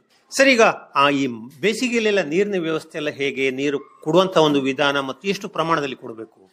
ನೋಡಿ ಸರ್, ಯಾಕಂದ್ರೆ ತೋಟಕ್ಕೆ ನೀರು ಕೊಡ್ಬೇಕಾದ್ರೆ ನಾವು 8 ದಿನಕ್ಕೆ ಒಂದ್ಸಲ ಕೊಡ್ತೀವಿ. ಯಾಕಂದ್ರೆ ಅದು ನಾವು ಕೊಡ್ಬೇಕಾದ್ರೆ ನಾವು ಸಣ್ಣ ಪಿಂಕ್ಲರ್ ಟೈಪ್ ಮಾಡಿದೀವಿ, ಸಣ್ಣ ಪಿಂಕ್ಲರ್ ಟೈಪ್ ಮಾಡಿದೀವಿ. 8 ದಿನಕ್ಕೆ ಒಂದ್ಸಲ ಆ ಪಿಂಕ್ಲರ್ಗಳು ನೀರು ಒಗಿಬೇಕು. ಮತ್ತೆ ಕಬ್ಬಿಗೆ ಕೊಡ್ಬೇಕಾದ್ರೆ ಅದಕ್ಕೂ 8 ದಿನಕ್ಕೆ ಒಂದ್ಸಲ ನಾವು ನೀರು ಕೊಡ್ತೀವಿ. ಆದ್ರೆ ಅದು ನೀರು ಕೊಡ್ಬೇಕಾದ್ರೆ ಪಿಂಕ್ಲರ್ಲಿ ಕೊಡಲ್ಲ. ಯಾಕಂದ್ರೆ ಅದರಲ್ಲಿ ನಾವು ಕಬ್ಬಿನಲ್ಲಿನ ತರಕಾರಿ ಬೆಳಿತೀವಿ, ಒಂದೇ ಬೆಳೆ ತೆಗಿಯಲ್ಲ ನಾನು. ಯಾಕಂದ್ರೆ ಕಬ್ಬು ಬರಬೇಕು, ತರಕಾರಿ ಬೆಳಿಬೇಕು, ಅದರಲ್ಲಿ ಮತ್ತೆ ತೊಗರಿನೂ ಬೆಳಿಬೇಕು. ಈ ರೀತಿ ನಾನು ಒಂದು ಸಿಸ್ಟಮ್ ಮಾಡಿಕೆಸ ಈಗ ಆಲ್ರೆಡಿ ನಾನು ಮಾಡಿದ್ದೀನಿ. ಅದು ಮಾಡಿಕೆಸ ಅದರಲ್ಲಿ ತೆಗಿತೀನಿ. ಅದಕ್ಕೆ ನೀರು ಕೊಡ್ಬೇಕಾದ್ರೆ 15 ದಿನಕ್ಕೆ ಒಂದ್ಸಲ ನೀರು ಕೊಡ್ಬೇಕು ಸರ್. ಅಂದ್ರೆ ತರಕಾರಿಗೂ ಅಪಾಯ ಆಗಲ್ಲ. ಅಂದ್ರೆ ನೀರು ಸ್ವಲ್ಪ ಜಾಸ್ತಿ ಹೋಗಿದಿರ್ತೈತಿ, ಅಲ್ಲಿ ನೀರು ಜಾಸ್ತಿ ಹೋಗಿದಿರ್ತೈತಿ. 15 ದಿನಕ್ಕೆ ಒಂದ್ಸಲ ನಾವು ನೀರು ಕೊಡಬೇಕು. ಮತ್ತೆ ಬೇರೆ ವಿಷಯಕ್ಕೆ ಈ ತೋಟ ಆಗ್ಲಿ ಮತ್ತೆ ಜೋಳ ಆಗ್ಲಿ ಇದಕ್ಕೇನಿದೆಯಲ್ಲ, 8 ದಿನಕ್ಕೆ ಒಂದ್ಸಲ ನೀರು ಕೊಡಬೇಕು. ಪಿಂಕ್ಲರ್ ಟೈಪ್ ನೀರು ಕೊಟ್ರೆ ಬಹಳ ಒಳ್ಳೇದು. ಅಂದ್ರೆ ಪಿಂಕ್ಲರ್ ಟೈಪ್ ಕೊಟ್ರೆ ಸ್ವಲ್ಪ ಹುಳಗಿಳ ಏನೋ ಇದ್ದನು ಕೆಳಗಡೆ ಬೀಳ್ತಾವೆ. ಬಿದ್ದಿದ ನಂತರ ಅದಕ್ಕೆ ಎರೆಹುಳದ ಪವರ್ದಿಂದ ಆಟೋಮೆಟಿಕ್ ಆಗಿ ಸತ್ತು ಹೋಗ್ಬಿಡುತ್ತೆ. ಆಮೇಲೆ ಈಗ ಕಬ್ಬು ಮತ್ತು ಭತ್ತ 2 ಪ್ರಮುಖವಾದಂತಹ ಒಂದು ವಾಣಿಜ್ಯ ಬೆಳೆಗಳು ಅಂತ ಹೇಳುವಂತಹದ್ದು. ಕಬ್ಬಿನ ಕೃಷಿಯ ಬಗ್ಗೆ ಹೇಳಿ, ಇದರ ಒಂದು ಸಾಧಕ ಬಾಧಕಗಳು. ನೋಡಿ ಸರ್, ಯಾಕಂದ್ರೆ ಕಬ್ಬಿನ ಬಗ್ಗೆ ನಮ್ಮಲ್ಲಿ ಈಗ ನಮ್ಮ ಉತ್ತರ ಕನ್ನಡ ಜಿಲ್ಲೆಯಲ್ಲಿ ನಮ್ಮ ಹಳಿಯಾಳ ತಾಲೂಕು ಅಂದ್ರೆ ಬಹಳ ಕಬ್ಬಿಗೆ ಈಗ ಪ್ರಸಿದ್ಧವಾಗಿದೆ. ಯಾಕಂದ್ರೆ ಮೊದಲು ನಮ್ಮ ಭತ್ತದ ಕನ್ನಡ ಅಂತ ಹೇಳಿ ಹೆಸರಿತ್ತು, ಆದ್ರೆ ಈಗ ಕಬ್ಬಿನ ಕನ್ನಡ ಆಗಿದೆ. ಆದ್ರೆ ನಮ್ಮಲ್ಲಿ ಈಗ 1 ಎಕರೆಗೆ 40 ಟನ್ ಬೆಳಿಬೇಕಾದ್ರೆ ಬಹಳ ಕಷ್ಟ ಆಗಿಬಿಟ್ಟಿದೆ. ಆದ್ರೆ ನಾನು ಮಾಡಿದಂತ ಆ ಟೈಪ್ ಯಾರು ಮಾಡ್ತಾರಲ್ಲ ಅವರು 80 ಟನ್ದಿಂದ 90 ಟನ್ ತೆಗಿಲಿಕ್ಕೆ ಸಾಧ್ಯತೆ ಇದೆ. 80ರಿಂದ 90. ಹೇಳಿ, ಹೇಗೆ ಸಾಧ್ಯ ಆಯ್ತು ಇದು 80 ಟನ್ ಬೆಳೆಯುವಂತದ್ದು? ನೋಡಿ ಸರ್, ಯಾಕಂದ್ರೆ ಅದಕ್ಕೆ ಕೆಮಿಕಲ್ ಗೊಬ್ಬರ ಬೇಕಂತ ಅವಶ್ಯಕತೆ ಇಲ್ಲ. ನಮ್ಮ ಕೊಟ್ಟಿಗೆ ಗೊಬ್ಬರ ಬೇಕು, ಮತ್ತೆ ಎರೆಹುಳ ಗೊಬ್ಬರ ಬೇಕು. ಅಂದ್ರೆ ನಾವು ಫಸ್ಟಿಗೆ ಹಾಕುವಾಗ ಕೊಟ್ಟಿಗೆ ಗೊಬ್ಬರ ಹಾಕ್ತಿವಿ. ಅದು ಹುಟ್ಟಿ ಬಂದ ನಂತರ 25 ದಿನದಿಂದ 1 ತಿಂಗಳ ಒಳಗಡೆ ಎರೆಹುಳ ಗೊಬ್ಬರ ಕೊಡ್ತೀವಿ. ಆ ನಂತರ ನಾವು ಜೀವಾಮೃತ ಕೊಡ್ತೀವಿ. ನಾವು ಏನ್ ಮಾಡ್ತೀವಿ, ಮತ್ತೊಂದು ವಿಶೇಷವಾಗಿ ತಯಾರು ಮಾಡಿದ್ದೀವಿ. ಅಂದ್ರೆ ಕಬ್ಬ ಬೆಳಿಬೇಕು ಮತ್ತು ಜಾಸ್ತಿ ಸಿಗಬೇಕಂದ್ರೆ ನಮ್ಮ ಮನೆಯಲ್ಲಿ 1 ಆಕಳ ಇರಬೇಕು. ಆಕಳ ಇಳಿದಿದ್ದು ವೇಸ್ಟೇಜ್ ಇರ್ತೈತಿ. ಇಳಿದಿದ ನಂತರ ವೇಸ್ಟೇಜ್ ಬಿದ್ದಿರ್ತೈತಲ್ಲ, ಆ ವೇಸ್ಟೇಜು ತೂಕ ಮಾಡಬೇಕು. ಎಷ್ಟು ತೂಕ ಇದೆ? ಒಂದು ಅರ್ಧ ಕೆಜಿ ಇದೆ, ಪೌನಾ ಕೆಜಿ ಇದೆ. ಪೌನಾ ಕೆಜಿ ಅಷ್ಟೇ ನಾವು ಬೆಲ್ಲ ಹಾಕಬೇಕು. ಪೌನಾ ಕೆಜಿ ಅಷ್ಟೇ ನಾವು ಮೊಸರು ಹಾಕಬೇಕು. ಪೌನಾ ಕೆಜಿ ಅಷ್ಟೇ ಮೂತ್ರ ಹಾಕಬೇಕು. ಅದು ಒಂದು ಬ್ಯಾರಲ್ದಲ್ಲಿ 50 ಲೀಟರ್ ನೀರು ಹಾಕಬೇಕು. ನೀರು ಹಾಕಿ ಆ ನೀರು 31 ದಿನ ಪ್ಯಾಕ್ ಮಾಡಿ ಇಟ್ಟು ಬಿಡಬೇಕು. ಅದು ಪ್ಯಾಕ್ ಮಾಡಿ ಇಟ್ಟಿದೀವಿ ಅಂದ್ರೆ ಅದು 50 ಲೀಟರ್ ತಯಾರಾಗಿದ್ದು 1 ಎಕರೆಗೆ 3 ಸಲ ಹಾಕ್ಬೇಕದು. ಅದರಲ್ಲಿ ನೀರು ಮಿಕ್ಸ್ ಮಾಡಿ 3 ಸಲ ಅದು ಹಾಕಿದ್ದವನು ಯಾರೂ ಇರ್ಲಿ 20 ಟನ್ ಆಗೋ ಜಾಗದಲ್ಲಿ 40 ಟನ್ ಬೆಳೆದಿಲ್ಲ ಅಂದ್ರೆ ನಾನ್ ರೈತನ ಮಗನ ಅಲ್ಲಂಕೆ ನಾನು ಹೇಳಲಿಕ್ಕೆ ಸಾಧ್ಯತೆ ಇದೆ ಸರ್. ಭತ್ತದ ಕೃಷಿಯ ಬಗ್ಗೆ ಹೇಳಿ, ಇದರ ಒಂದು ಸೂಕ್ಷ್ಮ ವಿಚಾರಗಳು ಏನೇನು? ಭತ್ತದ ಕೃಷಿನು ಸರ್, ಅದು ಯಾಕಂದ್ರೆ ಸುಮಾರವಾಗಿ ನಮ್ಮಲ್ಲಿ ಈಗ 20 ಕ್ವಿಂಟಲ್ ತೆಗಿಬೇಕಾದ್ರೆ ಬಹಳ ಕಷ್ಟ ಆಗಿದೆ. ಬಹಳ ಕಷ್ಟ ಆಗಿದೆ. ಅಂದ್ರೆ 15-10 ಕ್ವಿಂಟಲ್ ಹಿಂಗ್ ತೆಗಿತಾರೆ. ಆದ್ರೆ ಅದರಲ್ಲಿ ಈಗ ಬೇರೆ ಬೇರೆ ಸ್ಥಳಿ ಬಂದಿದಾವೆ ಸರ್ ಭತ್ತದಲ್ಲಿ. ನಮ್ಮ ಹಳೆ ಸ್ಥಳಿಗಳು ಅಷ್ಟೇ ಇಳುವಳಿ ಕೊಡಲ್ಲ. ಅದು ಈಗ ಯಾವ ತಳಿ ಇದೆ? ಈಗ ನಮ್ಮಲ್ಲಿ ಬೇರೆ ಬೇರೆ, ಯಾಕಂದ್ರೆ ಇದು ಮಸೂರಿ ಮತ್ತ ಜಯದೊಡಗ ಅಂತ ಹೇಳಿ ಹಿಂಗ ಬೇರೆ ಬೇರೆ ರೀತಿ ಒಂದು ಸ್ಥಳಿಗಳು ಬಂದಿದಾವಲ್ಲ. ಆ ತಳಿಗಳು ಶ್ರೀ ಪದ್ಧತಿಯಲ್ಲಿ ಹೋಗ್ಬೇಕು, ಮತ್ತೆ ನಾವು ಸಾವಯವದಲ್ಲಿ ಹೋಗ್ಬೇಕು. ಶ್ರೀ ಪದ್ಧತಿಯಲ್ಲಿ ಹೋಗ್ಬೇಕು. ಸ್ವಲ್ಪ ಹೇಳಿ, ಇದರ ಬಗ್ಗೆ ಹೇಳಿ. ಶ್ರೀ ಪದ್ಧತಿ ಅಂದ್ರೆ ಏನದು? ನೋಡಿ ಸರ್, ಶ್ರೀ ಪದ್ಧತಿ ಅಂದ್ಗಳಕ್ಕ ಇದು ನಾವು, ಯಾಕಂದ್ರೆ ನಮ್ಮ ರೈತರಿಗೆ ಹಳೆ ನಮ್ಮ ಹಿರಿಯರು ಯಾವುದೇ ಯಾಕಂದ್ರೆ ನಮ್ಗೆ ತಿಳಿಸಿಕೊಟ್ಟಿಲ್ಲ. ಈಗ ಒಂದ್ ಸ್ವಲ್ಪ ಬರ್ತಾ ನಮ್ಗೆ ಒಂದು ನಾಲೆಜ್ ದ ಕಾರಣದಿಂದ ಮತ್ತೆ ಬೇರೆ ಬೇರೆ ಸಿಸ್ಟಮ್ದಿಂದ ನೋಡಿಕೊಂಡು ನಾವು ಶ್ರೀ ಪದ್ಧತಿಯಲ್ಲಿ ಹೊಕ್ಕಿದ್ದು. ಆದ್ರೆ ಶ್ರೀ ಪದ್ಧತಿ ಅಂದ್ರೆ ಏನು ಅನ್ನುವಂಥದ್ದು ನೋಡಿ ಸರ್, ಯಾಕಂದ್ರೆ ಶ್ರೀ ಪದ್ಧತಿ ಅಂದ್ರೆ ನಾವು ರೈತರು ಸಿಕ್ಕಾಪಟ್ಟಿ ಹಾಕ್ತೀವಿ ಭತ್ತ. ಅದು ಹಂಗಲ್ಲ. ಅದು 11 ಇಂಚಿಗೆ ಒಂದೊಂದನೇ ಕಾಳು ಬೆಳಿಬೇಕು. 11 ಇಂಚಿಗೆ ಒಂದೊಂದನ ಕಾಳಿನ ವಿಶೇಷವಾಗಿ ಮಾಡಬೇಕು. ಮತ್ತು ಅದರಲ್ಲಿ ಕೋನೋಮೀಟರ್ ಹೊಡಿಬೇಕು, ಕಳೆ ತೆಗಿಲಿಕ್ಕೆ. ಕೋನೋಮೀಟರ್ ಹೊಡೆದೇವೆ ಅಂದ್ಗಳಕ್ಕ ಅದು ಕಸ ಎಲ್ಲ ಅದರಲ್ಲಿ ಒಳಗಡೆನ ಇದ್ದು ಬಿಡ್ತೈತಿ. ಮತ್ತೆ ಇದು ನಾವು ಜೀವಾಮೃತ ಮತ್ತೆ ಎರೆಹುಳ ಗೊಬ್ಬರ ಕೊಟ್ಟಿದ್ದೀವಿ ಅಂದ್ರೆ ಅದು ಒಂದು ಕಾಳಿಗೆ 80ರಿಂದ 90 ಕಾಳಿನ ಉತ್ಪಾದನೆ ಮಾಡ್ತೈತಿ. ಅದು ಮತ್ತೆ ಅಷ್ಟು ಬಂದ ನಂತರ ಸರ್ ಆಟೋಮೆಟಿಕ್ ಆಗಿ 40 ಕ್ವಿಂಟಲ್ಗೆ ಯಾಕೆ ಬರಲ್ಲ? ಶ್ರೀ ಪದ್ಧತಿ ಮಾಡಿ ನೋಡ್ಲಿ, ಒಂದೊಂದನ ಗದ್ದೆ ಮಾಡಿ ನೋಡ್ಲಿ ರೈತರು, ಅವರು ತಾನಾಗಿ ಮುಂದಿನ ವರ್ಷ ಅದೇ ಕೆಲಸ ಮಾಡ್ತಾರೆ. ಅಂದ್ರೆ ಸಾಂಪ್ರದಾಯಿಕ ವಿಧಾನದಲ್ಲಿ ಮಾಡುವುದಕ್ಕಿಂತ ಶ್ರೀ ಪದ್ಧತಿಯಲ್ಲಿ ನಿಮ್ಗೆ ಇಳುವರಿ ಕೂಡ ಜಾಸ್ತಿ ಆಗ್ತದೆ, ನಿರ್ವಹಣೆ ಕೂಡ ಸುಲಭ ಆಗುತ್ತೆ, ಬಹಳ ಸುಲಭ ಸರ್. ಯಾಕಂದ್ರೆ 10 ಆಳ ಬೇಕಾಗುವಂತ ಜಾಗದಲ್ಲಿ 2 ಗಂಡ ಎಂತಿ ಮಾಡಬಹುದು. ಅದಕ್ಕೆ ಜಾಸ್ತಿ ಕೆಲಸ ಮಾಡ್ಲಿಕ್ಕೆ ಅವಶ್ಯಕತೆ ಇಲ್ಲ, ಯಾಕಂದ್ರೆ ಬಹಳ ವಿಜಯವಾಗಿ ಮಾಡುವಂತ ಕೆಲಸ. ಕೃಷಿಯ ಜೊತೆಗೆ ನೀವು ಮೀನು ಸಾಕಾಣಿಕೆ ಮತ್ತೆ ಜೇನು ಸಾಕಾಣಿಕೆಯನ್ನು ಕೂಡ ನೀವು ಮಾಡ್ತಾ ಇದ್ರಿ, ಇದರ ಬಗ್ಗೆ ಹೇಳಿ. ನೋಡಿ ಸರ್, ಯಾಕಂದ್ರೆ ನನಗೆ ಒಂದು ವಿಶೇಷವಾಗಿ ನೀರಿನ ಸ್ವಲ್ಪ ಅಭಾವ ಕಡಿಮೆ ಇತ್ತು. ಅಂದ್ರೆ ಬೋರ್ವಿಲ್ಲರ್ ಸ್ವಲ್ಪ ನೀರು ಕಡಿಮೆ ಇತ್ತು. ಕಡಿಮೆ ಇದ್ದಾಗ ನನಗೆ ಒಂದು ತಲೆಯಲ್ಲಿ ಏನು ಬಂತು, ಒಂದು ಕೃಷಿ ಹೊಂಡ ಮಾಡ್ಬೇಕು, ನಾನು ಕೃಷಿ ಹೊಂಡ ಮಾಡಬೇಕು ಅಂತ ಹೇಳಿ ನಾನು ಕೃಷಿ ಇಲಾಖೆಗೆ ಹೋಗಿ ಕೃಷಿ ಹೊಂಡದ ಒಂದು ಸ್ವಲ್ಪ ವಿಶೇಷವಾಗಿ ಕೇಳಿದ ನಂತರ ಅವರು ಬರ್ತೈತಿ ಅಂತ ಹೇಳಿದ್ರು. ಬಂದ ನಂತರ ಅಷ್ಟೇ ಸಣ್ಣ ಪ್ರಮಾಣದ ನನಗೆ ಆಗಲ್ಲಪ್ಪ, ನನಗೆ ದೊಡ್ಡದು ಬೇಕು. ಇಲ್ಲ, ನೀವು ಎಷ್ಟು ಹೊಡ್ಕೋರಿ, ನಮ್ಮ ರೂಲ್ಸ್ ಇದೆಯಲ್ಲ ಹಂಗೆ ನಾವು ಕೊಡ್ತೀವಿ ಅಂತ ಕೊಡ್ತೀವಿ ಅಂತ ಆಯ್ತು ಅಂತ ಹೇಳಿ ಅವ್ರ ಸಹಾಯಧನ ತಗೊಂಡು ನಾವು ಒಂದು 100 ಫೂಟು ಉದ್ದ, ಅಗಲ ಒಂದು 40 ಫೂಟು, ಆಳ ಒಂದು 13 ಫೂಟು ಕೃಷಿ ಹೊಂಡ ಮಾಡಿದೀವಿ. ಕೃಷಿ ಹೊಂಡ ಮಾಡಿದ ನಂತರ ನನ್ನ ತಲೆಯಲ್ಲಿ ಏನು ಬಂತು, ನಾನು ನೀರಷ್ಟೇ ಇಲ್ಲಿ ಉತ್ಪಾದನೆ ಮಾಡೋಕ್ಕಿಂತ ವಿಶೇಷವಾಗಿ ನಾವು ಇದರಲ್ಲಿ ಮೀನು ಬಿಟ್ರೆ ಒಳ್ಳೇದಾಗಬಹುದಲ್ಲ ಅಂತ ಹೇಳಿ ಮೀನುಗಾರಿಕೆ ಆಫೀಸಿಗೆ ಹೋದ್ನಿ. ಮೀನುಗಾರಿಕೆ ಕಡೆಯಿಂದ ಸ್ವಲ್ಪ ಎಲ್ಲಾ ವಿಶೇಷವಾಗಿ ಕೇಳಿದ ನಂತರ ನಾನು ಮೀನು ಬಿಟ್ಟಿನಿ. ಮೀನು ಬಿಟ್ಟಿದ್ದ ನಂತರ ಒಂದೇ ತಳಿ ಇದೆಯಾ, ಬೇರೆ ಬೇರೆ? ಇಲ್ಲ 3 ತಳಿ ಬಿಟ್ಟಿದ್ದೇನೆ ಸರ್. ರೂ, ಕಟ್ಲ ಮತ್ತು ಇದು ಮಿರ್ಗಲ್ಲ ನಾನು ಬಿಟ್ಟಿದ್ದೇನೆ. ಅದು 3 ತಳಿದಲ್ಲಿ ನನಗೆ ವರ್ಷಕ್ಕೆ 100 ಫೂಟ್ ಮತ್ತು 40 ಫೂಟ್ ಮತ್ತು 13 ಫೂಟ್ ಹೊಂಡದಲ್ಲಿ 2 ಲಕ್ಷ ರೂಪಾಯಿ ಇನ್ಕಮ್. ಮೀನು ಸಾಕಣೆಯಲ್ಲಿ 2 ಲಕ್ಷ ರೂಪಾಯಿ ನಿಮ್ಗೆ ಸಂಪಾದನೆ 2 ಲಕ್ಷ ರೂಪಾಯಿ ಬಂದ್ ಸರ್. 2 ಲಕ್ಷ ರೂಪಾಯಿ ಬಂದ ನಂತರ ನಾನು ಈ ವಿಚಾರ ಮಾಡಿದ್ನಿ, ಈ ಕೃಷಿ ಹೊಂಡ ನಾನು ಹೊಡಿಲಿಕ್ಕೆ 1 ಲಕ್ಷ ರೂಪಾಯಿ ಖರ್ಚು ಮಾಡಿದ ನಂತರ ನಂದು ಲೈಫ್ ಲಾಂಗ್ ಇದು 2 ಲಕ್ಷ ರೂಪಾಯಿ ಇನ್ಕಮ್ ಕೊಡ್ಕೊಂತ ಹೊಂಟಿದೆಯಲ್ಲ, ಪ್ರತಿ ವರ್ಷ ನನಗೆ 2 ಲಕ್ಷ ರೂಪಾಯಿ ಇನ್ಕಮ್ ಕೊಡತೈತಿ ಅಂದ್ಗಳಿಗೆ ಯಾಕೆ ಮಾಡಬಾರ್ದು ಅಂತ ಹೇಳಿ ಪ್ರತಿಯೊಂದು ರೈತರಿಗೆ ನಾನು ಹೇಳ್ತೀನಿ, ನೋಡಪ್ಪ, ನೀರಿನ ಸೌಕರ್ಯ ನಿಮ್ಗೆ ಒಂದು ವಿಚಾರ ಬೇಕು, ಮತ್ತೆ ಇದ್ರ ಕೂಡ ನಿಮ್ಗೆ ಇನ್ಕಮ್ ಇದೆ. ನೀವು 3 ಗುಂಟೆ ಜಾಗದಲ್ಲಿ ಅಬ್ಬಬ್ಬ ಅಂದ್ರೆ ಬಾಳ ಅಂದ್ರೆ 3,000 ರೂಪಾಯಿ ತೆಗಿಬಹುದು, ಆದ್ರೆ 2 ಲಕ್ಷ ರೂಪಾಯಿ ಬರ್ತೈತಿ. ನೀವು ಮಾಡ್ರಿ ಅಂತ ಹೇಳಿ ಪ್ರತಿಯೊಂದು ರೈತರಿಗೆ ನಾನು ಹೇಳಿಕೆ ಇಷ್ಟಪಡ್ತೀನಿ ಸರ್. ಈಗ ಮೀನು ಸಾಕಣೆ ಸಂದರ್ಭದಲ್ಲಿ ಏನೇನು ಸಮಸ್ಯೆಗಳು ಬರ್ತವೆ? ಮೀನುಗಳಿಗೆ ಏನಾದ್ರು ಆರೋಗ್ಯ ಸಮಸ್ಯೆಗಳಾಗ್ಬೋದು ಅಥವಾ ಹಕ್ಕಿಗಳ ಕಾಟ ಆಗ್ಬೋದು, ಇಂಥದ್ದೇನಾದ್ರು ಬರ್ತದೆ ಸರ್. ಯಾಕಂದ್ರೆ ಮರಿ ಬಿಟ್ಟ ನಂತರ ನಾನು ಒಂದು ವಿಶೇಷವಾಗಿ ನಾನು ಬೇರೆ ಒಬ್ರದ್ದು ಕೃಷಿ ಹೊಂಡ ನೋಡ್ಲಿಕ್ಕೆ ಹೋಗಿದ್ನಿ. ಅವ್ರ ಕಡೆಯಿಂದ ಒಂದು ನಾಲೆಜ್ ತಗೊಂಡು ನಾನು, ಯಾಕಂದ್ರೆ ಮರಿ ಬಿಟ್ಟ ನಂತರ ಮೇಲ್ಗಡೆ ಜಾಲ ಹಾಕ್ಬೇಕು, ಇಲ್ಲಂದ್ರೆ ಹಕ್ಕಿ ಎಲ್ಲ ಮರಿ ತಗೊಂಡು ಹೋಗ್ಬಿಡ್ತಾನೆ. ಒಂದು ಮೀನುಗಳಿಗೆ ರೋಗ ಅನ್ನುವಂಥದ್ದು ವಿಶೇಷ ಕಡಿಮೆ, ಆದ್ರೆ 3 ತಿಂಗಳಿಗೊಮ್ಮೆ 1/4 kg ಅರಶಿನ ಹಾಕ್ಬೇಕು, ಅದರಲ್ಲಿ ಯಾವುದೇ ರೋಗ ಬರಲ್ಲ. ಮತ್ತೆ ಹಾವು, ಕೊಪ್ಪೆ ಇದೆಲ್ಲ ಏನಾರ ಅದರಲ್ಲಿ ಹೊಕ್ಕಬಹುದು. ಹೊಕ್ಕಿದ ನಂತರ ಅದಕ್ಕೆ ಏನ್ ಮಾಡ್ಬೇಕು, ಸೈಡ್ ದಿಂದ 2 ಫೂಟ್ ಜಾಲ, ನಾವು ಮೀನದ ಜಾಲ ಒಂದ್ ಸ್ವಲ್ಪ 2 ಫೂಟಿನ ಕಂಬಗಳು ಹಾಕಿ ಜಾಲ ಹಾಕಿ ಬಿಟ್ಟಿದೀವಿ ಅಂದ್ರೆ ಕೊಪ್ಪೆ ಮತ್ತು ಹಾವು ಹೋಗಲ್ಲ, ಏನು ತೊಂದರೆ ಇಲ್ಲ. ಯಾಕಂದ್ರೆ ಬಾಳ ಅಂದ್ರೆ ನಾವು 500 ರೂಪಾಯಿ ಖರ್ಚು ಮಾಡಿದ್ರೆ 2 ಲಕ್ಷ ರೂಪಾಯಿ ನಮಗೆ ಇನ್ಕಮ್ಮು. ಬರೀ 600 ರೂಪಾಯಿಗೆ ಮೀನು ಮರಿ ತಂದು ಬಿಡ್ತೀವಿ ನಾವು, 500 ರೂಪಾಯಿ ಜಾಲ ಹಾಕ್ತಿವಿ ಅಷ್ಟೇ, ಬೇರೆ ಏನು ಖರ್ಚಿಲ್ಲ ಅದಕ್ಕೆ. ಈಗ ಮೀನನ್ನು ಹಿಡಿಯುವಂತದ್ದು ಅಂತ ಮಾರಾಟ ಮಾಡುವಂತಹ ವ್ಯವಸ್ಥೆ ಎಲ್ಲ ಹೇಗೆ ಮಾಡ್ಕೊಂಡಿದ್ದೀರಿ? ಬಹಳ ಒಳ್ಳೆ ಸರ್. ಯಾಕಂದ್ರೆ ನಾವು ಮೀನು ಮಾರಾಟ ಮಾಡ್ಲಿಕ್ಕೆ ಊರು ತುಂಬಾ ಅಡ್ಡಾಡ್ಲಿಕ್ಕೆ ಹೋಗ್ಬೇಕಂತ ಅವಶ್ಯಕತೆನೇ ಇಲ್ಲ. ನಮ್ಮ ಮೀನು ಯಾವುದೇ ಕಾರಣಕ್ಕೆ ಕೆಮಿಕಲ್ ನೀರಿನಲ್ಲಿ ಇಲ್ಲ. ಅದು ಆ ಮೀನಿಗೆ ಏನು ಗೊತ್ತಿದೆ, ನಮ್ಮ ಜಾಗೆ ಮೇಲೆ ಎಷ್ಟೂ ಜನ ಬಂದು ಜಾಗೆ ಮೇಲೆ ನನಗೆ ಇಷ್ಟು ಕೆಜಿ ಬೇಕು, ಅಷ್ಟು ಕೆಜಿ ಬೇಕು. ನಾವು ಮೀನು ಹಿಡಿಯೋದನ್ನು ಒಂದು ಪ್ಲಾನ್ ಮಾಡಿ ಇಟ್ಟಿದ್ದೀವಿ. 5 ನಿಮಿಷದಲ್ಲಿ ನಾವು ಮೀನು ಹಿಡಿತೀವಿ, 5 ನಿಮಿಷದಲ್ಲಿ ಮತ್ತೆ ಬಂದ್ ಮಾಡ್ತೀವಿ. ಅಂದ್ರೆ ಆ ಸೈಡ್ದಿಂದ ಈ ಸೈಡಿಗೆ ಒಂದು ಜಾಲ ತಯಾರಿ ಇಟ್ಟಿರ್ತೀವಿ. ಈ ಕಡೆ ಆ ಕಡೆ ಹಗ್ಗ ಜಗ್ಗಿದೀವಿ ಅಂದ್ರೆ ಜಾಲ ಹೋಗ್ಬಿಡ್ತೈತೆ. ಅದು ಜಾಲ ಮತ್ತೆ ಈ ಕಡೆ ಜಗ್ಗಿದೀವಿ ಅಂದ್ರೆ ಇಲ್ಲಿ ಮೀನು ಬಂದ್ಬಿಡ್ತಾವೆ ನಮ್ಗೆ. ಅದ ಎಷ್ಟು ಬೇಕು, 2 kg 3 kg ಅಷ್ಟೇ ಕೊಡ್ತೀವಿ, ಮತ್ತೆ ಜಾಲ ಕಡೆಗಿಟ್ಟು ಸುಮ್ಮನೆ ಹೋಗ್ಬಿಡ್ತೀವಿ. ಜೇನು ಸಾಕಣೆಯ ಬಗ್ಗೆ ಹೇಳಿ. ಜೇನು ಸಾಕಾಣಿಕೆ ಅದಕ್ಕಿಂತನೂ ಮೀನುಕ್ಕಿಂತನೂ ಜೇನು ಸಾಕಾಣಿಕೆ ಬಹಳ ಒಳ್ಳೆ ಸರ್. ಯಾಕಂದ್ರೆ ಒಂದ್ಸಲ ಯಾವ್ದಾರ ಒಂದು ಫಾರೆಸ್ಟ್ ಡಿಪಾರ್ಟ್ಮೆಂಟ್ ಆಫೀಸ್ದಿಂದ ಆಗ್ಲಿ ಅಥವಾ ತೋಟಗಾರಿಕೆದಿಂದ ಆಗ್ಲಿ ಎಲ್ಲಿಂದಾರ ಒಂದು ಸಬ್ಸಿಡಿದಿಂದ ಒಂದು ಸ್ವಲ್ಪ ಒಂದು 10 ಪೆಟ್ಟಿಗೆ ತಗೊಂಡ್ರೆ ಸಾಕು. 10 ಪೆಟ್ಟಿಗೆ ತಗೊಂಡ ನಂತರ ಸುಮಾರು 2,500 ರೂಪಾಯಿ ತಗೋತಾರೆ ಅವರು. 2,500 ರೂಪಾಯಿ ತಗೊಂಡ ನಂತರ ಅದು ದೊಡ್ಡ ಇನ್ಕಮ್ ಅಲ್ಲ, ಆದ್ರೆ ನಮ್ಮ ಬೆಳೆಗಳಿಗೆ ಬಹಳ ಅನುಕೂಲದ ಒಂದು ವ್ಯವಸ್ಥಿತಿ ಜಾಸ್ತಿ ಆಗುತ್ತೆ. ಯಾಕಂದ್ರೆ ಅದು ಯಾರ ಹೊಲದಲ್ಲಿ ಸಾಕಿದ್ದಿರ್ತಾರಲ್ಲ ಅವರು ಆಜು ಬಾಜು ಹೊಲದವ್ರಿಗೂ ಲಾಭ ಆಗ್ತೈತಿ.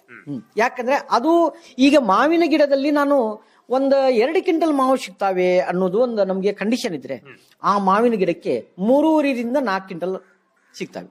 ಯಾಕಂದ್ರೆ ತೆಂಗಿನ ಅಂದ್ರೆ ನನ್ನ ತೋಟ ಇದ್ದಿದ್ದಕ್ಕೆ ತೆಂಗಿನ ಬೆಳೆ ಆಗ್ಲಿ, ಅಡಿಕೆ ಬೆಳೆ ಆಗ್ಲಿ, ಬೇರೆ ಬೇರೆ ಹೂವಿನ ಬೆಳೆ ಆಗ್ಲಿ, ತರಕಾರಿ ಬೆಳೆ ಆಗ್ಲಿ ಸ್ವಲ್ಪ ಫಾಸ್ಟ್ ಬರ್ತೈತಿ. ಮತ್ತೆ ಜಾಸ್ತಿ ಅಂದ್ರೆ ಅದು ಒಂದೇ ಸಲ ತೆಗೆದ್ರೆ ಕ್ಯಾನ್ಸಲ್ ಆಗುವಂತ ಜಾಗದಲ್ಲಿ ಸುಮಾರು 2-3 ಸಲ ನಾವು ತೆಗಿಬಹುದು.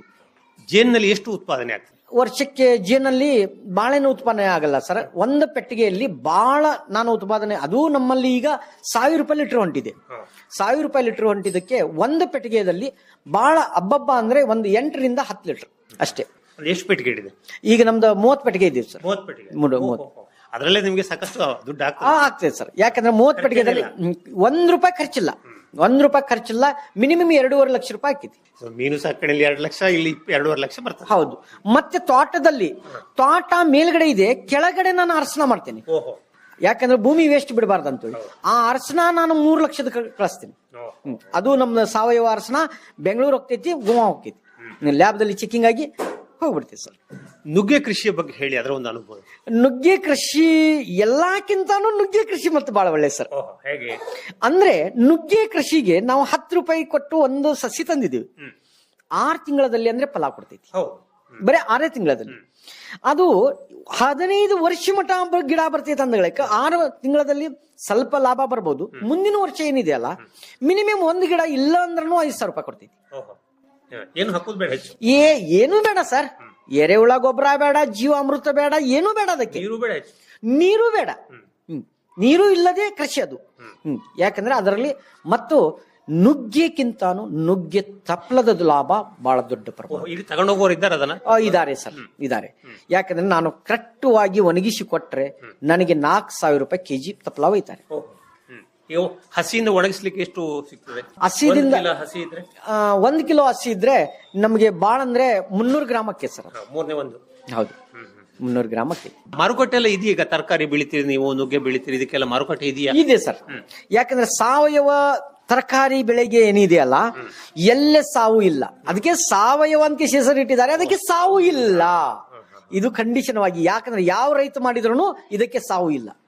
ಬಹಳ ಒಳ್ಳೆಯ ಮಾತನ್ನ ಹೇಳಿದ್ರಿ ಮಂಜುನಾಥ್ ಅವರೇ. ಈಗ ಸಾವಯವ ಕೃಷಿಯನ್ನ ಮಾಡಿದವರಿಗೂ ಸಾವು ಇಲ್ಲ, ಅದನ್ನ ಉಪಯೋಗಿಸಿದವರಿಗೂ ಕೂಡ ಸಾವು ಇಲ್ಲ ಅಂತ. ಸಾವು ಅಂತೂ ಬರ್ಬೋದು, ಯಾವಾಗ್ಲೂ ಬರ್ಬೋದು, ತಕ್ಷಣಕ್ಕಿಲ್ಲ. ಇಲ್ಲ ಸರ್, ಈಗ ಕೃಷಿ ಮೇಳದ ಬಗ್ಗೆ ಹೇಳಿದ್ರಿ, ನೀವು ಕೂಡ ಕೃಷಿ ಮೇಳಗಳಲ್ಲಿ ನೋಡಿದ್ದೀರಿ, ಭಾಗವಹಿಸಿದ್ದೀರಿ, ಆ ಅನುಭವದ ಬಗ್ಗೆ ಹೇಳಿ. ನೋಡಿ ಸರ್, ನಾನು ಪ್ರತಿ ಒಂದು ಅನುಭವ ಬರಬೇಕಾದ್ರೆ ನಾನು ಕೃಷಿ ಮೇಳ, ಧಾರವಾಡ ಕೃಷಿ ಮೇಳ ಆಗ್ಲಿ, ಮತ್ತು ನಮ್ಮ ದಾವಣಗೆರೆಯಲ್ಲಿ ಕೃಷಿ ಮೇಳ ಆಗ್ಲಿ, ಶಿರ್ಸಿದಲ್ಲಿ ಕೃಷಿ ಮೇಳ ಆಗ್ಲಿ, ನಾನು ಪ್ರತಿಯೊಂದು ಕೃಷಿ ಮೇಳಕ್ಕೆ ಹೋಗಿ ಅನುಭವ ತಗೊಂಡು ನಾನು ಕೃಷಿಯಲ್ಲಿ ಉಳಿದಿದ್ದು. ಈ ಕೃಷಿ ಮೇಳದಲ್ಲಿ ಅನುಭವ ಬರಲ್ಲ ಅಂತಲ್ಲ, ಅನುಭವ ಖಂಡಿತವಾಗಿ ಬರ್ತೈತಿ. ಯಾಕಂದ್ರೆ ಈಗ ನಾನು ಈ ವರ್ಷ ನಾನು ಧಾರವಾಡ ಕೃಷಿ ಮೇಳಕ್ಕೆ ಹೋದ ನಂತರ ನನಗೆ ಯಾವ ರೀತಿ ಪಿಂಕ್ಲರ್ ಮಾಡಬೇಕು, ಯಾವ ಸಿಸ್ಟಮ್ನಲ್ಲಿ ನೀರಿನ ವ್ಯವಸ್ಥೆ ಮಾಡಬೇಕು ಅನ್ನುವಂತ ಒಂದು ಅನುಭವ ಬಂತು. ಮತ್ತೊಂದು ವಿಶೇಷವಾಗಿ ಯಾವ ತರದ ನಾವು ಈಗ ಲೇಬರ್ ಕಡಿಮೆ ಮಾಡಬೇಕಾದ್ರೆ ಏನೇನು ಮಿಷನ್ಗಳು ತರಬೇಕು ಅನ್ನುವಂತ ಒಂದು ಅನುಭವ ಬಂತು. ಬಹಳ ಒಳ್ಳೆ ಕೃಷಿ ಮೇಳ ಅಂದ್ರೆ ಅದು. ಯಾಕಂದ್ರೆ ಸರ್ಕಾರದವರು ಕೃಷಿ ಮೇಳ ಅಂತ ಹೇಳಿ ಮಾಡೋದು ಬಹಳ ಒಳ್ಳೆ ರೈತರಿಗೆ ಒಂದು ಅನುಭವ ಬರ್ಲಿಕ್ಕೆ ಮಾಡಿದ್ದಾರೆ ಹೊರತು ಅದು ಕೆಟ್ಟಾಗ್ಲಿಕ್ಕೆ ಅಂತಲ್ಲ. ಆದ್ರೆ ಆ ಕೃಷಿ ಮೇಳ ನೋಡ್ಬೇಕು, ಆ ಅನುಭವ ಪಡ್ಕೊಂಡು ಬರಬೇಕು. ನೋಡಿದ್ದೀವಿ, ಮತ್ತೆ ಏನ್ ಬೇಡಪ್ಪ ಅದೆಲ್ಲ ನೋಡ್ಕೇಸಿ ಏನ್ ಮಾಡೋದು ಅಂತ ಹೇಳಿ ಮನೆಗೆ ಬಂದ ನಂತರ ಅದರದಿಂದ ಏನು ಉಪಯೋಗ ಇಲ್ಲ. ನಾನು ಅದಕ್ಕೆ ಸಲುವಾಗಿ ಈಗ ಹುಲ್ಲು ಕಟಿಂಗ್ ಮಾಡುವಂತ ಮಿಷನ್, ಮತ್ತೆ ನಾನು ಹುಲ್ಲು ಕೊಯ್ಯುವಂತ ಮಿಷನ್ ಇದೆಲ್ಲ ಯಾಕಂದ್ರೆ ನನಗೆ ಲೇಬರ್ದ ಬಹಳ ಸಮಸ್ಯೆ ಆಗ್ತಿತ್ತು. ಯಾಕಂದ್ರೆ ನನ್ನ ಮಕ್ಕಳು ಇನ್ನೂ ಶಾಲೆಗೆ ಹೊಂಟಿದ್ದಾರೆ, ನಾನು ಒಬ್ಬನೇ ಮಾಡುವಂತದ್ದು, ತಂದೆಯವರು ಇನ್ನೂ ಈಗ ವಯಸ್ಸಾಗಿದ್ದವರು. ಅದರಲ್ಲಿ ಇಷ್ಟೆಲ್ಲಾ ತರದ ತರಕಾರಿ ಇದು ಕೃಷಿ ಮಾಡಿದ್ದೇನೆ ಅಂದ್ಗಳಕ್ಕೆ ಇದಕ್ಕೆಲ್ಲಾ ಮೇಂಟೆನ್ಸ್ ಮಾಡಬೇಕಾದ್ರೆ ಸ್ವಲ್ಪ ಲೇಬರ್ದ ಸಮಸ್ಯೆ ಆಗ್ತಿತ್ತು. ಆದ್ರೆ ಈಗ ಲೇಬರ್ ಕಡಿಮೆ ಆಗುವಂತದ್ದು. ಸುಮಾರು ನಾನು 25 ಲೇಬರ್ ತಗೊಳ್ಳುವಂತ ಜಾಗದಲ್ಲಿ ಈಗ 3 ಲೇಬರ್ದಲ್ಲಿ ಕೆಲಸ ನಡೀತೈತಿ ಸರ್. ಬಹಳ ಸಂತೋಷ ಮಂಜುನಾಥ್ ಕರ್ಲೇಕರ್ ಅವರೇ. ಆ ಮಿಶ್ರ ಕೃಷಿ, ಅದರಲ್ಲಿಯೂ ಕೂಡ ಸಮಗ್ರ ಕೃಷಿಯನ್ನ ನೀವು ಅಳವಡಿಸಿಕೊಂಡಿದ್ದೀರಿ. ಸಮಗ್ರ ಕೃಷಿಯನ್ನ ಮಾಡುವುದರ ಮೂಲಕ ಒಟ್ಟು ಉತ್ಪಾದನೆಯನ್ನು ಕೂಡ ಜಾಸ್ತಿ ಮಾಡಬಹುದು, ಹಾಗೂ ಒಂದು ರೀತಿಯ ಇನ್ಶೂರೆನ್ಸ್ ಇದ್ದ ಹಾಗೆ ನಿಮಗೆ ವರ್ಷ ಪೂರ್ತಿ ಒಂದಲ್ಲ ಒಂದು ಆದಾಯ ಬರುವ ಹಾಗೆ ವ್ಯವಸ್ಥೆಯನ್ನ ಮಾಡ್ಕೊಂಡಿದ್ದೀರಿ. ಜೊತೆಗೆ ಕೃಷಿ ಮೇಳಗಳಂತಹದ್ದು ಅಥವಾ ಬೇರೆ ಬೇರೆ ಮೂಲಗಳಿಂದ ನೀವು ಮಾಹಿತಿಯನ್ನ ಪಡ್ಕೊಂಡು ಅದರಲ್ಲಿನ ಕೃಷಿಯಲ್ಲಿ ಅಳವಡಿಸಿಕೊಳ್ಳುವಂತಹ ಒಂದು ಪ್ರಯತ್ನವನ್ನು ಕೂಡ ಮಾಡಿದಿರಿ. ತುಂಬಾ ಸಂತೋಷ. ನಿಮ್ಮ ಅನುಭವನ ಹಂಚಿಕೊಂಡಿದ್ದಕ್ಕಾಗಿ ಧನ್ಯವಾದಗಳು. ನಮಸ್ಕಾರ. ನಮಸ್ಕಾರ ಸರ್.